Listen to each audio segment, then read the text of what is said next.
அன்பார்ந்த எனதருமை யூடியூப் நேயர்களுக்கு குரு தசை. மனித வாழ்க்கையில் ஒரு மனிதன் குரு தசையை சந்தித்தால் எப்படி இருக்கும்? குரு தசை நல்ல தசை தான், தவறெல்லாம் சொல்ல முடியாது. யாருக்கு நல்லது செய்வார்? மேச லக்கணத்திற்கு குரு நல்லது செய்வார், சிம்ம லக்கணத்திற்கு குரு நல்லது செய்வார், கடக லக்கணத்திற்கு குரு நல்லது செய்வார், விருச்சிக லக்கணத்திற்கு குரு நல்லது செய்வார். ஒரு ரிஷப லக்கணத்திற்கோ, ஒரு மிதுன லக்கணத்திற்கோ, ஒரு கன்னி லக்கணத்திற்கோ, ஒரு துலா லக்கணத்திற்கோ, ஒரு மகர லக்கணத்திற்கோ, ஒரு கும்ப லக்கணத்திற்கோ அவரால் பெரிய யோகத்தை கொடுக்க முடியாது. பெரிய யோகத்தை கொடுக்க முடியாது. அவருக்கு பிடிச்சது அப்படின்னு சொல்லுவது மேச லக்கணம், அதற்கு அடுத்த கடக லக்கணம், சிம்ம லக்கணம், விருச்சிக லக்கணம், விருச்சிக லக்கணம். இதெல்லாம் அவருக்கு பிடிக்கும். தன்னுடைய வீட்டிற்கே என்ன சொன்னால் அவரால் நன்மை செய்ய முடியாது. ஏன் நன்மை செய்ய முடியாது? தன்னுடைய வீட்டுக்கு அவரால் நன்மை செய்ய முடியாது. என்ன காரணம்னா, தனுசு லக்கணத்தில் போய் பிறந்தவனுக்கு குரு தசை முடிந்தால் அந்த குரு உச்சமாகிற இடம் எது? அந்த குரு உச்சமாகிற இடம் என்ன சொல்கிறான்னா கடகம். அப்போ தனுசு லக்கணத்திற்கு சந்திரனை அட்டமாதிபதி ப்ளஸ் அங்கே உச்சமாகிறது யார்? 8ஆம் இடத்துல போய் ஒரு கிரகம் உச்சமானதுன்னு என்ன ஆகும்? மண்டை குடைச்சல் தான் வரும். அதே சமயத்தில் மீன லக்கணம், மீன லக்கணத்திற்கு என்ன சொன்னோன்னா குரு 5 குடையவர் தான். மீன லக்கணத்திற்கு குரு 5 குடையவர். 5 குடையவராக இருந்தாலும் என்ன சொன்னாங்கன்னா அவரை பொறுத்தவரை 5 குடையவர் மீன லக்கணத்திற்கு 1 10 குடையவர். மீன லக்கணத்திற்கு மீன லக்கணத்தில் போய் பிறந்தால் அது 1 10 குடையவர். அந்த 10 குடையவர் என்ன சொல்கிறான்னா 5ல் போய் உச்சமானதுனால அவனுக்கு விசேஷமான தொழில் இருக்கு. தன்னுடைய லக்கணாதிபதி 5ல் போய் உச்சமாயிட்டான்னா என்ன 5ஆம் இடம் என்பது 10ஆம் பாவத்திற்கு அட்டமாதிபதி ஆயிடும். உங்களுடைய லக்கணம் மீனமாக இருந்ததுன்னு வைங்களேன், உங்களுடைய 10 குடையவன் என்று சொல்லக்கூடியவன் யார்? குரு. அவன் 5ல் போய் உச்சமானால், உச்சமாகலைனாலும் அந்த இடத்துல அந்த ஆக்டிவேஷன் இருக்கும். குரு எங்கட வேணாலும் கடந்துட்டு போட்டோம். காலபுருஷ தத்துவத்திற்கு என்ன செய்வாங்க அப்படின்னா, மீன லக்கணத்தில் போய் பிறந்த என்ன சொன்னான்னா உங்களுடைய லக்கணத்திற்கு 5ஆம் இடத்துல போய் உங்களுடைய லக்கணாதிபதி என்னைக்கு இருந்தாலும் நீங்கள் எப்பயுமே ஒன்று நினச்சிடுங்க, உங்கள் லக்கணாதிபதி எந்த இடத்துல இருக்காரு அப்படிங்கிறதெல்லாம் அது ஜென்ரல் ப்ரிடிக்ஷன். உங்களுடைய லக்கணாதிபதி என்ன சொன்னான்னா நீங்கள் என்ன லக்கணத்தில் போய் பிறந்தாலும் காலபுருஷ தத்துவத்தின்படி உங்களுடைய லக்கணாதிபதி எந்த இடத்தில் உச்சமாகிறாரோ அது உங்களுக்கு என்றைக்குமே நீங்கள் உங்களுக்கு அது என்ன சொன்னோன்னா அது உங்களுடைய பிறவியை வலிமைப்படுத்திகிட்டே இருக்கும். இது யாருக்கும் தெரியாது. இப்போ மேச லக்கணத்தில் போய் பிறந்துட்டான், மேச லக்கணத்தில் ஒருத்தன் பிறந்தான், அவனுக்கு செவ்வாய் எங்கே இருந்தாலும் சேர்த்தான். செவ்வாய் எங்கேருந்து இருந்துட்டு போட்டோம். ஆனால் செவ்வாய் உச்சமாகிறது அவனுடைய சுய நட்சத்திரமாகிய அவிட்டத்தில் போய் உச்சமாயிடறான். அப்போ அவன் எந்த இடத்துக்கு வேலைக்கு என்னைக்கு போகிறானோ அவன் அங்கே கிங்காக இருக்கும். அவன் வேலைக்கு மேச லக்கணத்தில் போய் பிறந்தவன் வேர்வை தண்ணி சிந்த உழைக்கவில்லை என்று சொன்னால் அவனுடைய வாழ்க்கை என்ன சொல்ல சிறப்பாகவே இருக்காது. ஏன்னா உன்னுடைய லக்கணாதிபதி எங்கே உச்சமாயிட்டார் அப்படிங்கிறத பார். அதே சமயத்தில் நீங்கள் இன்னொரு கேள்வி, நம்ம எல்லாமே ஜோசியர் தானே இதெல்லாம் பார்க்கிங்க. துலா லக்கணத்தில் போய் பிறந்த, விருச்சிக லக்கணத்தில் போய் காலபுருஷனுடைய 12ஆம் இடத்துல போய் சுக்கிரன் உச்சமாயிட்டாரு ஐயா அப்படின்னா நாங்கள் போகத்தில் கெட்டிக்காரண்ணா ஒன்றும் கிடையாது. உன்னுடைய காசு விரயமாகும்.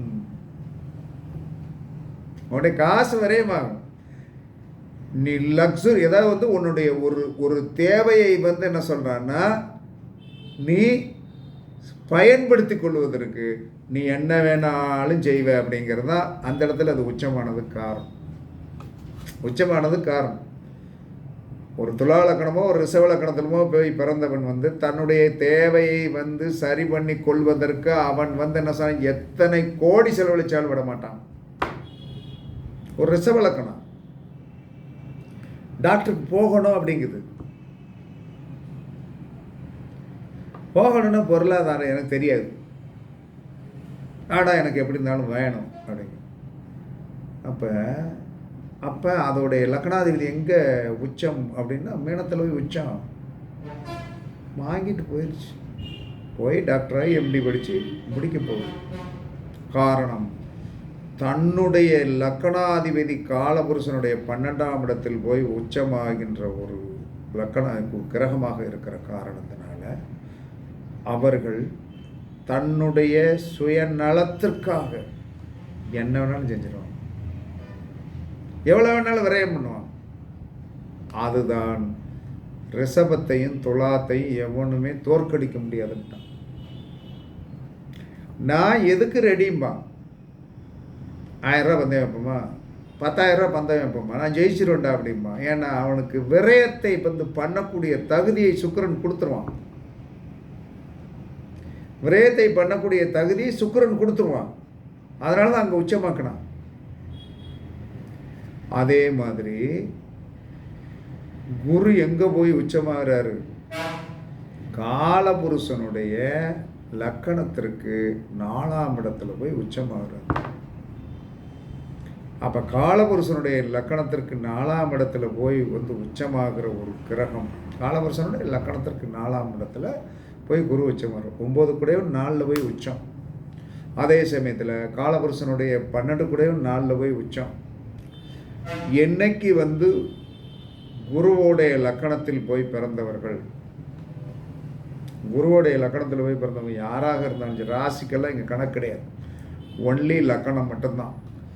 குருவோடைய லக்கணத்தில் போய் பிறந்தவர்கள் ஆச்சார அனுஷ்டானங்களை வந்து கடைப்பிடிக்கிறார்கள். 4ஆம் இடம் என்பது சுகஸ்தானம். அந்த சுகஸ்தானத்திற்குண்டான ஆதிபத்தியத்தை தெய்வ அனுகிரகம், ஆச்சாரம் அனுஷ்டானம் என்று சொன்னால் புரிந்து கொள்ளுங்கள். அந்த ஆச்சார அனுஷ்டானத்தை வந்து யார் கடைப்பிடிக்கிறார்களோ அவர்கள்தான் மேன்மைக்கு வர முடியும். அவள் குருதசை என்ன சொல்லுகிறது, குருதசை வந்து விட்டதா, காலையில் 5 மணிக்கு எந்திரி, தியானம் பண்ணு, தியானம் பண்ணிட்டு குளிச்சு சூரிய நமஸ்காரம் பண்ணு, கோவிலுக்கு போ. ஏன்னா காலபுருஷனுடைய 9ஆம் இடத்திற்குரியவர் அவர் தான். காலபுருஷனுடைய 9ஆம் இடம் என்பது கோயில். போயிட்டு வந்தீங்கன்னா தான் குருதசை வேலை செய்யும். அப்போ குருதசை வந்து வேலை செய்யும். அப்போ குருதசையில் வந்து ஏன்னா உங்களுடைய குரு எங்கே வந்து நீசமாகிறாரு, காலபுருஷனுடைய 10ஆம் இடத்துல போய் நீசமாகிறாரு. அப்போ உங்களுக்கு உச்சமாகிற இடம் வந்து என்ன சொல்கிறான்னா வந்து காலபுருஷனுடைய 4ஆம் இடம். எந்த இடத்துல உச்சமாகிறாரோ அதற்கு எதிரான இடத்துல வந்து அவர் நீசமாகிறார்.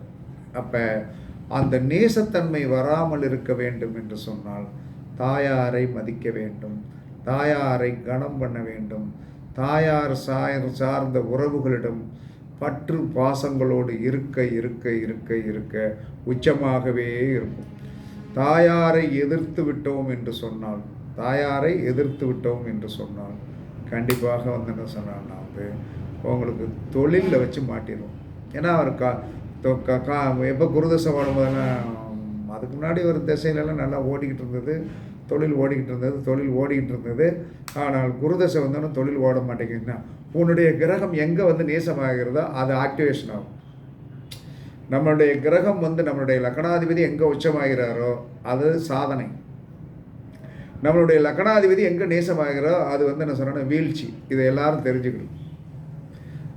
அப்போ மேச லக்கணத்தில் போய் பிறந்தவனுக்கு காலபுருஷனுடைய 10ஆம் இடத்துல போய் உச்சம், காலபுருஷனுடைய 4ஆம் இடத்துல வந்து வீழ்ச்சி. ரிஷபலக்கணத்தில் போய் பிறந்தவனுக்கு ரிஷபலக்கணத்திலையும் துலாலக்கணத்திலையும் போய் வந்து காலபுருஷனுடைய 12ஆம் இடத்துல போய் உச்சம், காலபுருஷனுடைய 6ஆம் இடத்துல போய் வந்து என்ன சொன்னால் நீசம். அதே மாதிரி புதனுக்கு வந்து மூலத்திரிகோணம் வந்து என்ன சொன்னால் கன்னி. ஏன்னா அவருக்கு ஆட்சி உச்சம் கிடையாது. அதே சமயத்தில் அவருக்கு நீச்சம் என்பது என்ன சொன்னான்னா வந்து மீனத்தில் தான். அப்போ புதன் திசை ஓடும்போது அவன் எந்த இதில் கரெக்டாக இருக்கணும்.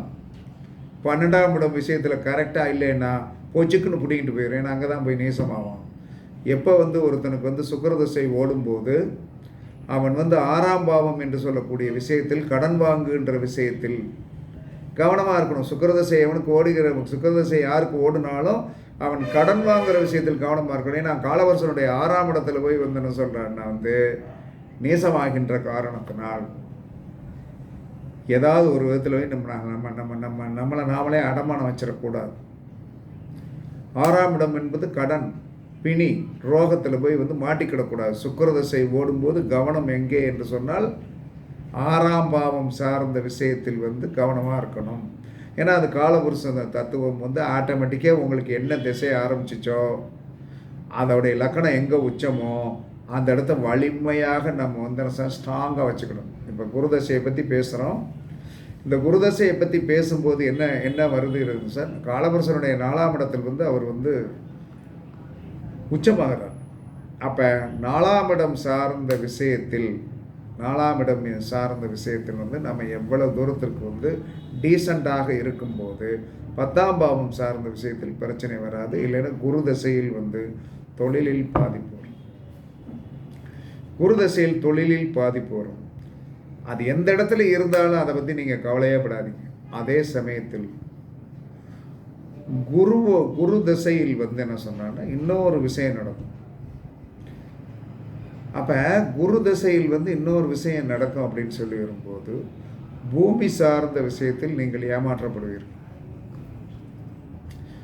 குரு தசையில் பூமி சார்ந்த விஷயத்தில், திருமணம் சார்ந்த விஷயத்தில் ஒருத்தனுக்கு குரு தசையில் திருமணம் நடக்கிறது என்று சொன்னால் அந்த நபர் வந்து என்ன சொல்கிறான்னா கல்யாணம் கட்டின வீட்லேயோ அல்லது ஒரு பெண்ணுக்கு குரு தசையில் திருமணம் நடக்கிறது என்று சொன்னால் புருஷன் வீட்டில் வந்து போன இடத்துலையோ ஏதாவது வந்து என்ன சொல்கிறான்னா ஒரு மனதிற்கு ஒவ்வாத ஒன்று இருக்கத்தான் செய்யும்.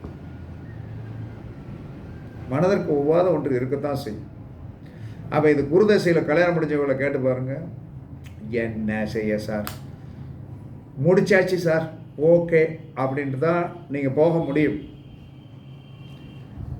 ஏன்னா அந்த குரு திசைக்கு வந்து என்ன சொல்கிறான்னா வந்து எப்பயுமே செவ்வாயோடைய நட்சத்திரங்கள், குருவோடைய நட்சத்திரங்களுக்கு செவ்வாயோடைய நட்சத்திரங்களுக்கு வந்து 8, 17, 26வது நட்சத்திரமாக வரும். அப்போ அது என்ன செய்யும் அப்படின்னா வந்து என்ன சொன்னான்னா வந்து ஒரு பாதகத்தை கொடுத்து கொண்டே இருக்கும். ஒன்று இந்த குரு திசை ஓடினாலும் இப்படி எடுத்துக்கணும், குரு திசை ஓடினாலும் குருவுடைய நட்சத்திரத்தில் பிறந்திருந்தாலும் இவர்களுக்கு தொழிலால் பிரச்சனை உண்டு. தொழிலில் நல்லா இருக்கையான்னா குடும்பத்தால் பிரச்சனை உண்டு, மங்கள காரியால் பிரச்சனை வந்துடும். அப்போ குருதசை ஓடும்போது தொழிலில் பிரச்சனை வராமல் பார்த்து கொள்ள வேண்டும். அல்லது தொழிலில் பிரச்சனை வராமல் பார்த்துக்கணும், மெயின் சப்ஜெக்ட் அது. இல்லை என்று சொன்னால் குரு திசையில் வந்து என்ன சொன்னான்னா தொழில் பாதிக்கப்படவில்லை என்று சொன்னால் மங்களக்காரி பாதிக்கப்படுவாள். மங்களம் என்று சொல்லக்கூடிய குடும்பம், மனைவி, பெண்ணாக இருந்தால் ஆணாக இருந்தால் பெண், இதை நீங்கள் பேலன்ஸ் பண்ணி கொண்டு போகணும். கண்டிப்பாக கொண்டு போகணும். அப்போ போராட்டங்களை வந்து தவிர்க்கணும். அப்போ குரு திசை என்பது நல்ல திசை, அறிவை கண்டிப்பாக போதிக்கும். ஆனால் நீங்கள் குரு திசை ஓடும்போது எப்படி இருந்து கொள்ள வேண்டும் என்று சொன்னால் நல்ல ஆச்சாரமாக இருக்கணும். காலையில் 5:30 மணிக்கெல்லாம் 6 மணிக்கெல்லாம் குளிச்சிடணும். சூரிய நமஸ்காரம் பண்ணி கோயிலுக்கு போயிட்டு வந்து தான் நீங்கள் எல்லாமே பண்ணணும். அதே சமயத்தில் குரு தசை ஓடும்போது, எப்போ குரு தசை ஓடும்போது நீங்கள் போலீஸ் கேஸில் மாட்டிடக்கூடாது. ஒரு போலீஸ் கேஸில் மாட்ட வேண்டிய சூழ்நிலைகள் வரும், அல்லது பூமி சார்ந்த பிரச்சனையில் மாட்ட வேண்டியது வரும். குருதசையுடைய சாராம்சம் அதைத்தான் சொல்லுது. அதாவது குருதசையில் என்ன சொன்னான்னா திருமணம் சார்ந்த விஷயத்தில் ஏடகுடமாக போய் மாட்டிக்கிடக்கூடாது. அது காலம் பூரா என்ன சொன்னால் உங்களை பிரச்சனைக்கு உண்டாகிறது ஆக்கிறோம். குருதசை ஓடும்போது கல்யாணத்தை பார்த்து பருவிச்சு அவசரப்படாமல் நிதானமாக முடிச்சிங்கன்னா வருகின்றதை வைத்து அது சந்தனமாக இருக்கும். கணவனோ மனைவியே சந்தனமாக இருக்கும், நல்லா மணக்கும். அவசரப்பட்டு முடிச்சிங்கன்னா குருதசையில் மாட்டி விட்டுரும். குருதசையில் மாட்டி விட்டுரும். ஏன்னா செவ்வாய் உச்சமாகிற இடத்துல குரு நீசம். செவ்வாய் உச்சமாகிற இடத்துல குரு நீசமாகிடுவார். அப்போ என்ன சொல்கிறான்னா கால்கடியில் உட்காந்துருப்பார், வேற ஒன்றும் பண்ண முடியாது. அப்போ நாம் என்ன செய்யணும்னா குரு திசையில் யாருக்கு இளமையில் ஓடினாலும் முதுமையில் ஓடினாலும் மங்களக்காரியை தயவுசெய்து இழந்து விடாதீர்கள். குரு திசையில் அடித்து கொண்டு விடுவோம். பெண்ணாக இருந்தால் ஆண் அவுட் ஆயிடுவான், ஆணாக இருந்தால் பெண் அவுட் ஆயிடுவான். இதுக்கு என்ன செய்யணும்னா யார் ஒருவருக்கு குரு தசை ஓடுகிறதோ 3 மாதத்துக்கு ஒருக்க அறுவடை வீடுகளில் ஒவ்வொன்றாக போயிட்டு வாங்க. குருதசை ஒருத்தருக்கு ஸ்டார்ட் ஆகிட்டு 16 வருஷம், நீண்ட நெடிய திசை. அப்போ வருஷத்தில் 2 தடவை 6 மாதத்துக்கு ஒருக்க அறுவடை வீடு. அப்படியே ஒரு வீடு போயாச்சு, அதற்கடுத்த ஒரு வீடு, அப்படியே போயிட்டு வரணும். அப்படி போனால் என்ன வராது, பூமி சார்ந்த விஷயத்தில் பிரச்சனை வராது, கல்யாணம் விஷயத்தில் பிரச்சனை வராது. கல்யாணம் ஆயிருந்தால் கணவனோ மனைவியோ விதவையாகவோ விதவனாகவோ ஆக வேண்டிய ஒரு சூழ்நிலை வரும், அல்லது பிரிய வேண்டிய ஒரு சூழ்நிலை வரும். இதெல்லாம் உண்மை. இதில் எந்த மாற்றமெல்லாம் பண்ணலாம் முடியாது, வரும். அப்போ குரு தசை இப்படித்தானா? அப்படித்தான். காரணம் என்ன சொல்கிறான்னா, எந்த ஒரு கிரகம் என்று சொல்லக்கூடியது 10ஆம் பாவம் என்று சொல்லக்கூடிய ஒரு இடத்துல போய் அந்த அந்த அந்த திசைக்காரங்க அந்த குருவன் நீசமாயிடும். 10ஆம் பாவம் என்பது என்னது? கர்மம். 10ஆம் பாவம் என்பது கர்மம். அப்போ ஒரு கர்மம் பண்ணணுங்கிற விதி இருக்கிறது. நீசம் என்று சொன்னால் செத்து போச்சுன்னு அர்த்தம். உச்சம் என்று சொன்னால் என்ன சொல்லணும்? பரிமளிக்கும் என்று அர்த்தம். அப்போ என்ன சொல்கிறான்னா, யாருக்கு குருதசை ஓடினாலும் அறுபடை வீடுகளை அப்படியே அந்த திசை ஓடி முடிகிற வரை இந்த மாதம் இந்த 6 மாதத்துக்கு ஒருக்க இந்த இதுக்கு போயிட்டு வந்தோம், அதுக்கு அடுத்ததுக்கு போயிட்டு வந்தோம், அப்படியே ரவுண்டு போயிட்டு வாங்க. குருதசை ஓடும்போது லோக்கலில் இருக்கிற முருகன் கோயிலுக்கு என்ன சொல்கிறான்னா செவ்வாய்க்கிழமை 15 நாளைக்கு ஒருக்க செவரளி மாலை வாங்கி போட்டு தீபம் ஏற்றிட்டு வாங்க, குங்குமம் வாங்கி கொடுங்க. குருதசை ஓடும்போது ஜீவசமாதி வழிபாடு பண்ணுங்கள். குருதசை ஓடும்போது ஜீவசமாதி வழிபாடு பண்ணுங்கள். அப்போ குருதசையோடைய உண்மை நிலைமை இதுதான். குருதசை மங்களத்தை கெடுக்கும். குருதசை மங்களத்தை கெடுக்கும். குருவோடைய நட்சத்திரத்தில் போய் கேட்டு பாருங்க, குருவோடைய நட்சத்திரத்தில் பிறந்தவன்கிட்ட கேட்டு பாருங்க, ஒன்று தொழிலால் பாதிக்கப்பட்டிருப்பான். குருவோடைய நட்சத்திரத்தில் போய் பிறந்தவங்களுக்கு பாருங்க, ஒன்று தொழிலால் பாதிக்கப்பட்டிருப்பான், இல்லைன்னா என்ன சொன்னா திருமண வாழ்க்கையால் பாதிக்கப்பட்டிருப்பான். குருதசை ஓடும்போது என்ன சொன்னால் ஒன்று தொழில் பாதிப்பு வரும், அல்லது மங்களக்காரிக்கு பிரச்சனை வரும், இல்லாத மங்களக்காரனுக்கு பிரச்சனை வரும். இப்படின்னு நிறைய சொல்லிட்டே போகலாம். இதற்கு தீர்வு குருதசை ஓடும்போது என்ன செய்யணும்? குருதசை ஓடும்போது என்ன செய்யணும்? குருதசை ஓடும்போது ஏதாவது ஒரு கோவிலுக்கு மாதா மாதம் நெய் வாங்கி கொடுக்கணும். இதே சனி தசை ஓடுறவங்களுக்கு பரிகாரம் சொல்லலை. சனி தசை ஓடும்போது யார் ஒருவருக்கு நீண்ட 19 வருஷ சனி தசை ஓடும்போது அந்த சனி திசை ஓடுகின்றவர்கள் தன்னுடைய வாழ்க்கையில் கர்மாக்கள் வந்து பிரச்சனை வந்து பாதிக்கப்படக்கூடாது என்று சொல்லக்கூடியவர்கள் தென்னங்கன்று தானம் பண்ணுங்கள். தென்னங்கன்று தானம் பண்ணுங்கள். தென்னங்கன்று தானம் பண்ணி அதை நட்டச் செய்யுங்கள். உங்களுக்கு தென்னங்கன்று நட்டுவதற்குண்டான சூழ்நிலைகள் உங்களுடைய வீட்டில் இருந்தால் அந்த தென்னங்கன்று நட்டு வந்து பராமரித்து வாருங்கள். இளநீர் தானம் பண்ணுங்கள். சனி திசை ஓடும்போது ஒருத்தருக்கு பிரச்சனை வராமல் இருக்க வேண்டும் என்று சொன்னால் இளநீர் தானம் பண்ணுங்கள். தென்னங்கன்று நட்டு பராமரித்து வாருங்கள். குரு திசையில் பாதிப்பு வராமல் இருக்க வேண்டும் என்று சொன்னால் கோவிலுக்கு நெய் தானம் பண்ணுங்கள். சுத்தமான நெய் தானம் பண்ண பிரச்சனை வராது. முருகப்பெருமானை வழிபாடு பண்ணுங்கள். சித்தர் வழிபாடு பண்ணுங்கள்.